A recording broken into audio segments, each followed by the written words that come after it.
유엔 경제사회 이사회에서 벌어진 충격적인 사건이 공개됐습니다.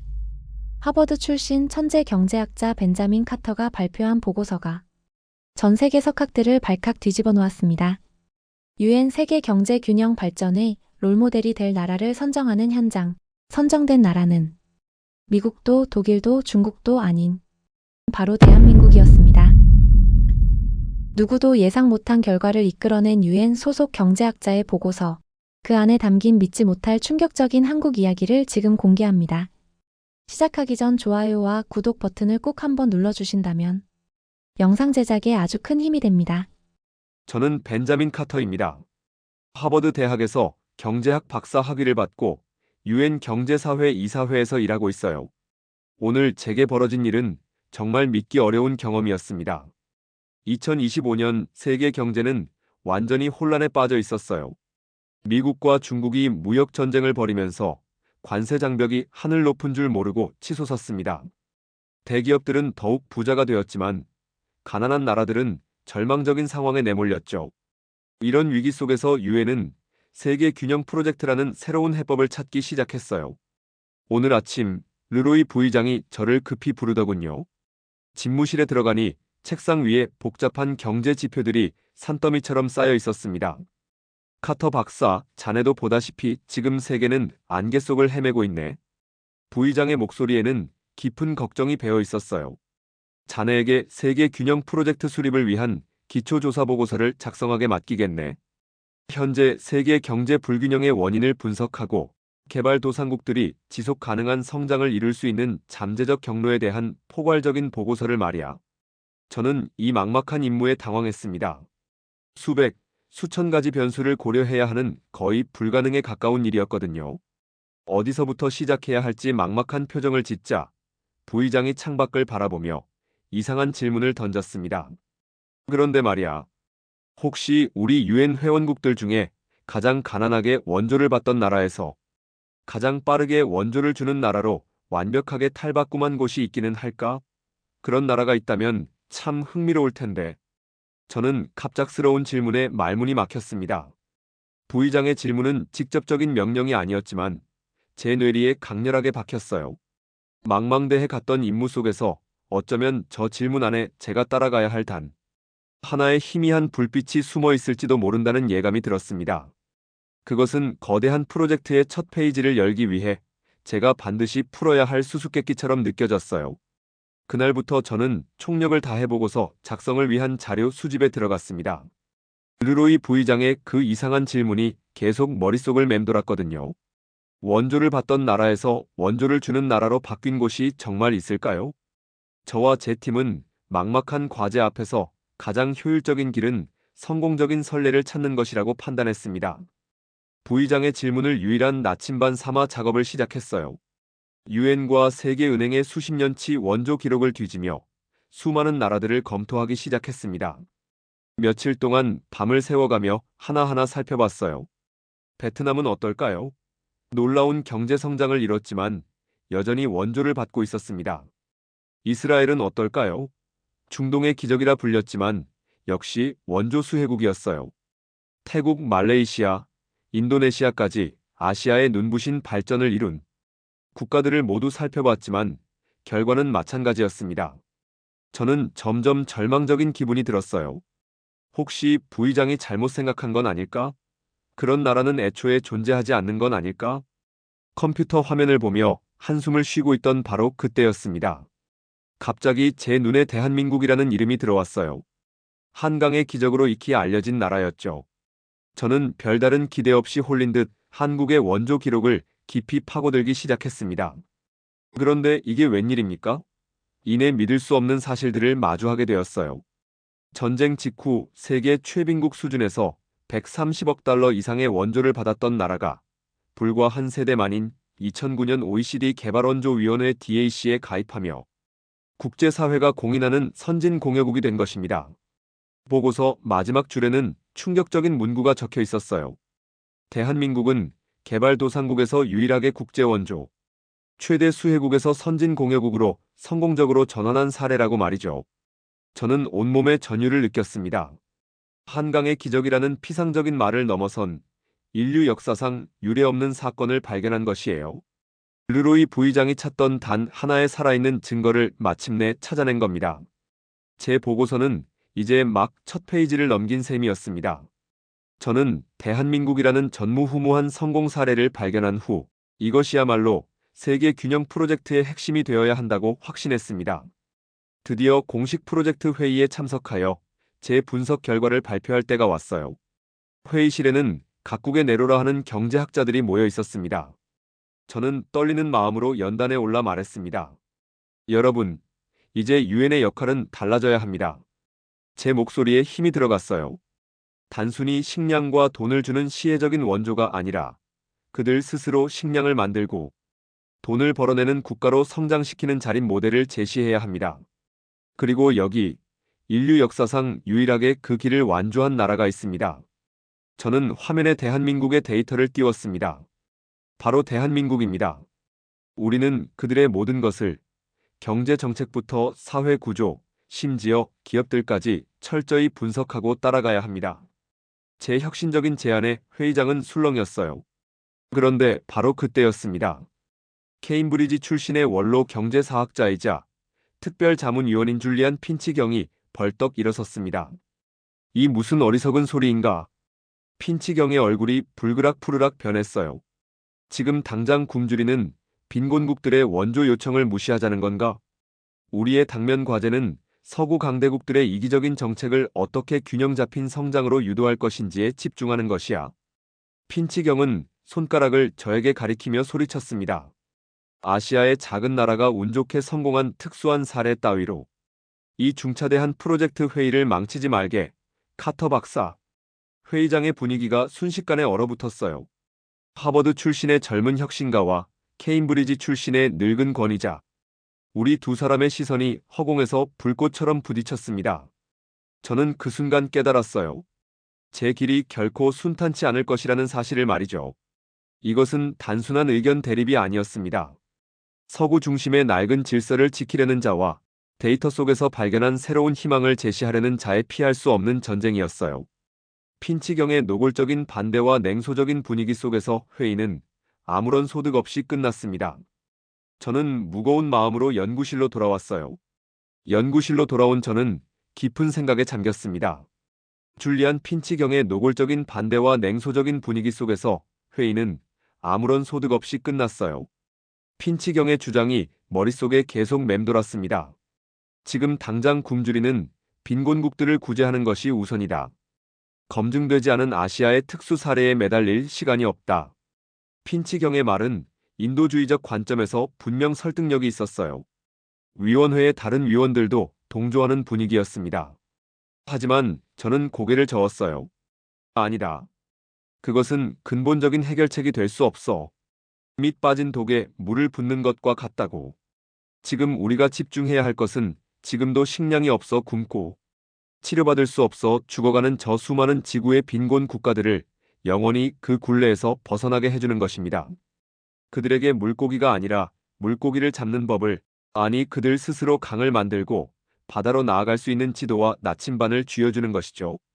그것은 분명 대한민국이 걸어온 발자취 속에서 찾아내야 한다고 확신했어요.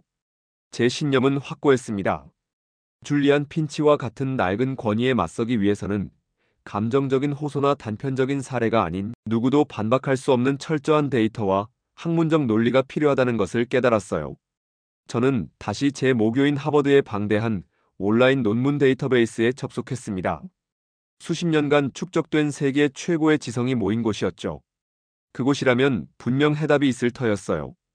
대한민국, 경제 발전, 전후 복구 등의 키워드로 수천 편의 논문과 보고서를 샅샅이 뒤지기 시작했습니다. 그러던 중 저명한 역사학 교수가 감수한 한 연구 보고서가 제 눈길을 사로잡았어요. 보고서는 1953년 한국전쟁 직후 대한민국의 참상에서부터 시작되었습니다. 저는 스크린에 펼쳐지는 데이터에 숨을 삼켰어요. 1953년 대한민국의 1인당 GDP는 소말리아나 IT보다도 낮았습니다. 산업 기반은 완전히 파괴되었고 문맹률은 80%에 달했어요. 경제는 전적으로 외국의 원조에 의존하는 세계 최빈국이었죠. 더 충격적인 사실들이 이어졌습니다. 대표적인 사례로 미국에서 대다수가 가스보일러를 사용하던 1970년대까지도 한국의 대다수는 연탄을 사용했다고 적혀 있었어요. 연탄은 일산화탄소 중독의 위험이 있는 위험한 난방법이었지만 그들에게는 최선이었습니다. 그런 이유에서 늦은 밤 이웃집에 인기척이 없으면 서로의 문을 두드리며 안부를 확인하는 풍습도 있었다고 기록되어 있었어요. 그리고 이마저도 연탄을 아끼기 위해 잠을 자는 방을 위주로 난방이 되었다고 합니다. 데이터만 보면 이 나라는 자립 가능성이 전혀 없어 보였어요. 줄리안 핀치가 미국의 원조덕이라고 주장하는 근거가 바로 이것이었습니다. 하지만 보고서의 다음 페이지부터 믿을 수 없는 성장 그래프가 펼쳐졌어요. 1960년대 경제개발 5개년 계획을 시작으로 경공업에서 중화학공업으로 그리고 반도체와 IT 산업으로 숨가쁘게 전환하며 성장하는 과정이 생생하게 기록되어 있었습니다. 1970년대 오일 쇼크, 1997년 아시아 금융위기, 2008년 글로벌 금융위기 등 세계를 덮친 수많은 위기 속에서도 한국의 성장 그래프는 잠시 주춤할 뿐 결코 꺾이지 않고 우상향을 그리고 있었어요. 불과 70년 만에 세계 10위권의 경제대국으로 성장한 경이로운 여정이었습니다.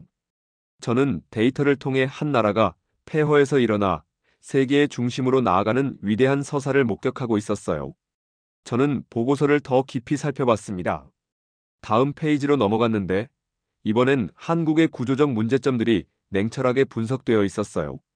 고령화 문제가 가장 심각했습니다. 한국의 출산율은 세계 최저 수준으로 떨어져 있었고 노인 인구는 급속도로 증가하고 있었어요. 생산 가능 인구 감소로 인한 경제 성장 둔화가 불가피하다는 분석이었습니다. 재벌 중심의 경제 구조도 큰 문제로 지적되어 있었어요. 삼성, 현대, LG 등 몇몇 대기업이 경제 전반을 좌우하는 구조로 인해 중소기업의 성장이 제약받고 있다는 내용이었습니다. 낮은 생산성 문제도 심각했어요. 장시간 근로에 비해 실질적인 생산성은 선진국 대비 현저히 낮다는 데이터가 나와 있었습니다. 특히 서비스업 부문의 생산성은 OECD 평균에도 못 미치는 수준이었어요. 부동산 문제도 언급되어 있었습니다. 서울을 중심으로 한 집값 폭등으로 인해 가계부채가 급증하고 있다는 분석이었어요. 이런 상황이 지속되면 내수 경제에 심각한 타격을 줄 것이라는 경고가 담겨 있었습니다. 이 데이터만 보면 한국 경제는 곧 한계에 부딪혀야 마땅했어요. 줄리안 핀치가 주장하는 특수한 상황에서 비롯된 일시적 성공이라는 논리가 맞아떨어지는 듯 했습니다.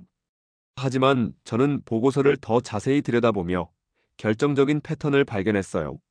한국은 역사적으로 경제 위기가 닥칠 때마다 아이러니하게도 자신들의 가장 큰 약점을 지렛대 삼아 한 단계 더 도약했다는 것입니다. 1970년대 오일 쇼크가 닥치자 자원이 없는 약점을 극복하기 위해 오히려 중동 건설 시장에 진출해 오일 달러를 벌어들였어요.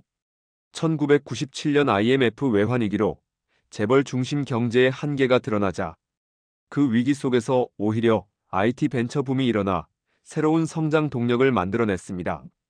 2008년 글로벌 금융위기 때는 내수 시장이 작은 약점을 극복하기 위해 더욱 공격적으로 해외 시장을 개척하여 세계적 브랜드를 탄생시켰어요.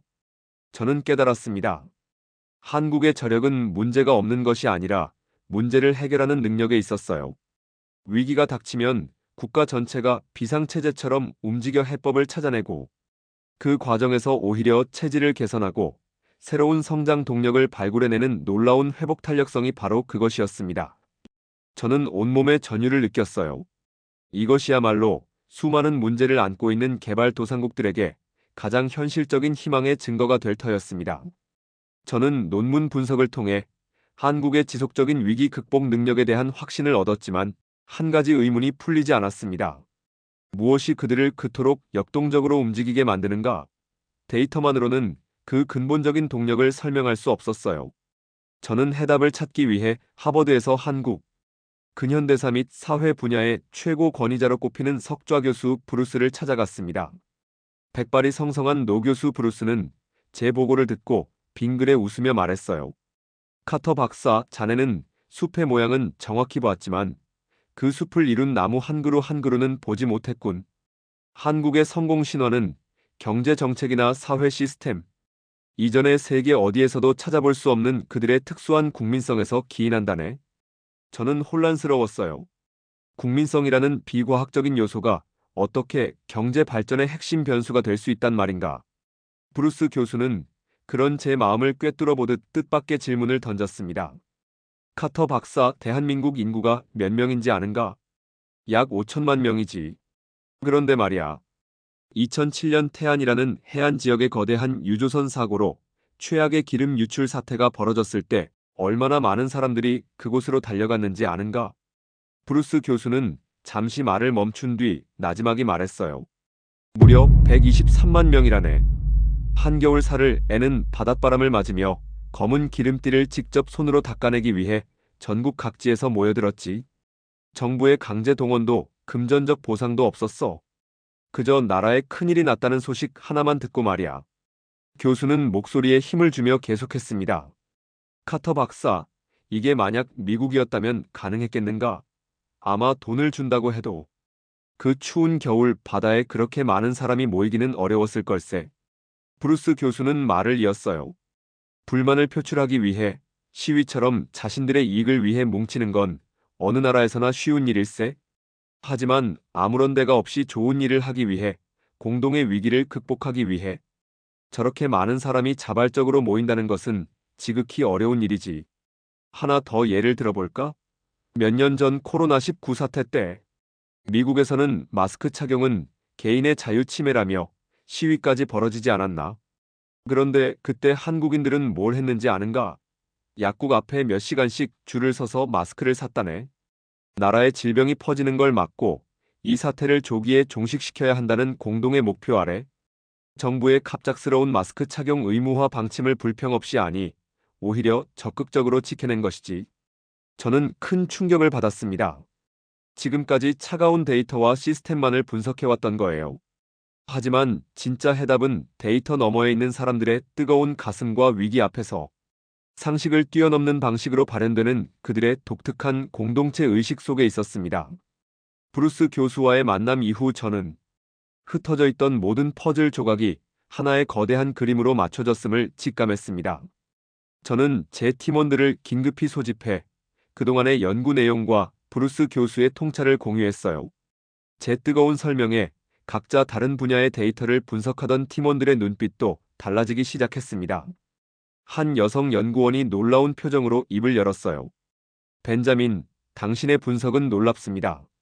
그런데 저희가 조사한 최신 산업 데이터는 당신의 이론을 더욱 강력하게 뒷받침해요. 어쩌면 우리가 생각했던 것 이상으로 말이죠. 여성 연구원은 스크린에 복잡한 글로벌 공급망 지도를 띄웠습니다. 대한민국은 이제 단순한 원조 성공 사례가 아닙니다. 반도체, 배터리, 디스플레이 등 미래 기술의 가장 중심에서 글로벌 공급망의 핵심을 쥐고 있는 기술 최선진국이에요. 지금 당장 한국이 반도체 공급을 멈춘다면 미국의 자동차 산업과 국방 산업은 마비될 정도입니다. 여성 연구원의 목소리에 흥분이 배어 있었어요. 이것은 과거의 성공이 아니라 현재 세계 경제를 움직이는 강력한 힘입니다. 다른 연구원이 덧붙였습니다. 맞습니다. 그리고 그게 바로 유엔이 찾던 진짜 열쇠일지도 모르죠. 지금까지 우리는 미국과 중국 같은 강대국들의 이기적인 무역 정책을 어떻게 설득할지, 어떻게 유도할지만 고민해왔어요. 하지만 한국의 존재는 우리에게 그들을 견제하고 압박할 수 있는 새로운 카드를 줍니다. 팀원의 분석이 계속 이어졌어요. 한국 없이는 미래 산업이 돌아가지 않으니 강대국들도 한국을 함부로 대할 수 없고 한국과의 관계를 고려해 다른 약소국들에 대한 정책까지 수정할 수밖에 없게 되는 거죠. 팀원들의 분석을 듣는 순간 저는 거대한 충격과 함께 온몸의 전율을 느꼈습니다. 모든 것이 명확해졌어요. 잠깐만. 모두들 잠시만. 그렇다면 이건 정말 역설적이군요. 저는 자리에서 일어나 회의실을 천천히 걸으며 말했습니다. 우리는 빈곤 퇴치를 위한 참고 사례를 찾으려고 한국을 분석하기 시작했네요.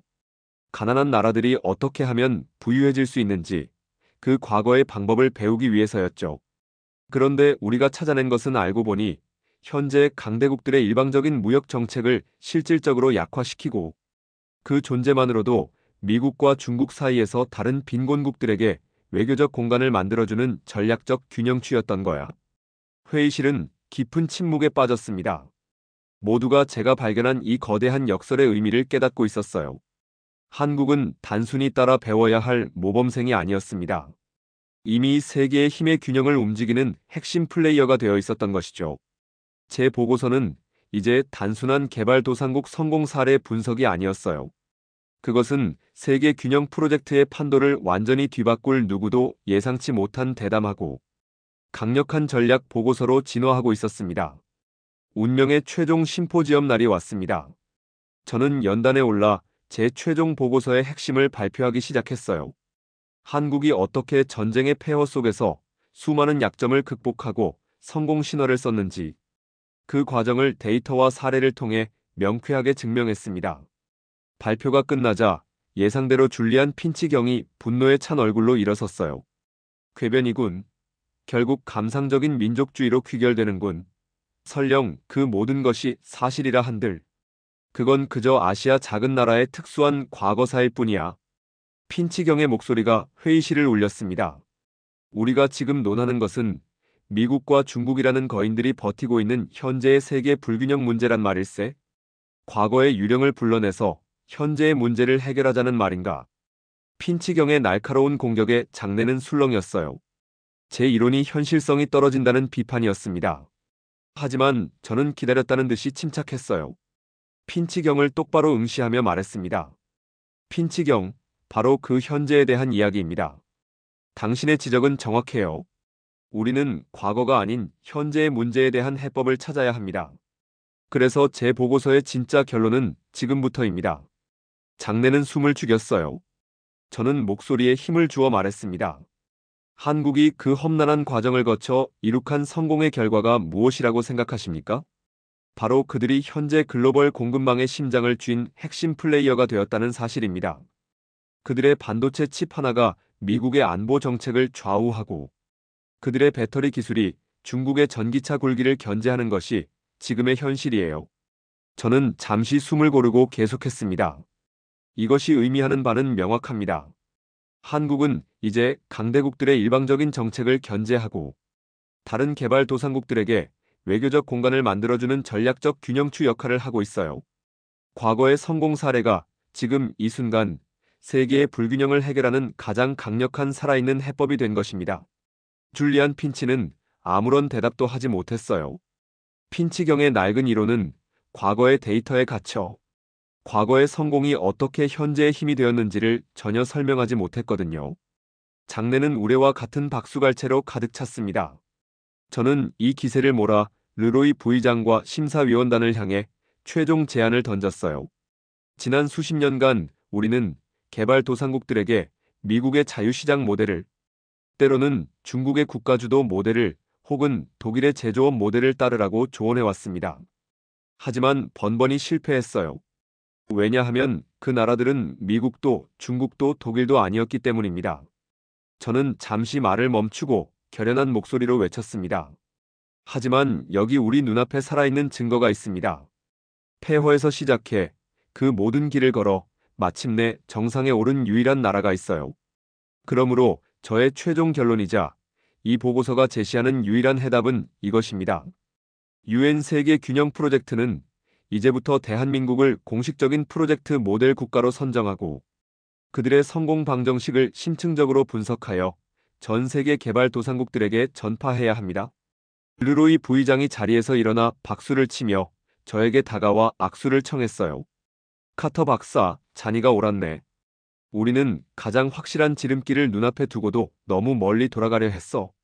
UN 세계 균형 프로젝트는 마침내 진정한 나침반을 찾았습니다. 그 나침반이 가리키는 방향에는 이제 단순히 따라 배워야 할 모범생을 넘어 세계의 균형을 이끌어갈 리더로서의 대한민국이 선명하게 빛나고 있었어요. 벤자민 카터라는 한 젊은 경제학자가 발견한 진실이 결국 세계를 움직였습니다. 폐허에서 시작해 70년 만에 세계 10위권 경제대국이 된 나라, 그리고 지금도 전 세계의 균형추 역할을 하고 있는 대한민국의 이야기였어요. 어쩌면 우리는 너무 가까이 있어서 보지 못했을지도 모릅니다. 우리가 살아온 이 땅이 얼마나 특별한 곳인지, 우리 한국인들이 이루어낸 일들이 얼마나 위대한 기적이었는지 말이에요. 유엔에서 인정받은 세계 유일의 성공 사례, 바로 우리의 이야기입니다. 영상 끝까지 함께 해주신 그 마음 잊지 않고 기억하겠습니다. 여러분의 구독과 좋아요, 그리고 남겨주신 생각 하나하나가 저희 코리아 공감의 다음 이야기를 만듭니다. 감사합니다.